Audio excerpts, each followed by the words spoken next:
নমস্কার বন্ধুরা, শুভ দুপুর। সৌম্যা ব্লগ চ্যানেলে তোমাদের সবাইকে অনেক অনেক ওয়েলকাম। তো সকাল থেকে তো তোমাদের সঙ্গে কোনো ভিডিও শেয়ার হয়নি, তো দুপুরবেলা দেখো স্নান টান করে একদম চলে এসেছি। আজকে একটু অন্যরকমভাবেই চলে এসেছি। তো রোজ দিন তো নাইটি ফাইটি পরে তোমাদের সঙ্গে ভিডিও শেয়ার করি, তো আজকে খুব ইচ্ছে হলো, একটু ঠান্ডা ঠান্ডা ওয়েদার আছে তাই চুড়িদারটা পরে নিয়েছি। তো আমার খুব এবার ইচ্ছে আছে ঠান্ডার সময় যত পুরনো চুড়িদারগুলো আছে সব পরে শেষ করে দেবো, কেন এগুলো আর এখন চলে না। তো এই তো স্নান টান হয়ে গেছে, বলি একটু তো বন্ধুদের সঙ্গে কথা বলতেই হবে। তো এখন কিন্তু আমার অফুরন্ত সময়, কিন্তু এখন আমার কেন জানি না মানে কী যে হচ্ছে ঠিকঠাক আমি ভিডিও করতে পারছি না তোমাদের সঙ্গে। তো চলো লাঞ্চের ভিডিওটা এবার করব। তো লাঞ্চে আজকে কী কী আছে তোমাদেরকে দেখিয়ে দিই।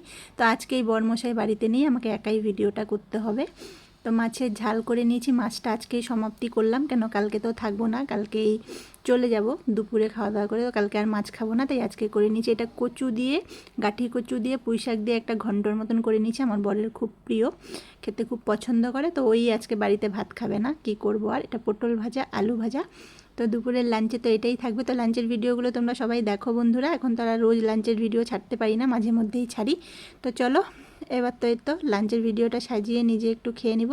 তো সবাইকে দুপুরের অনেক অনেক শুভেচ্ছা, ভালোবাসা। ভিডিওগুলো কেমন লাগছে সকলে জানিও।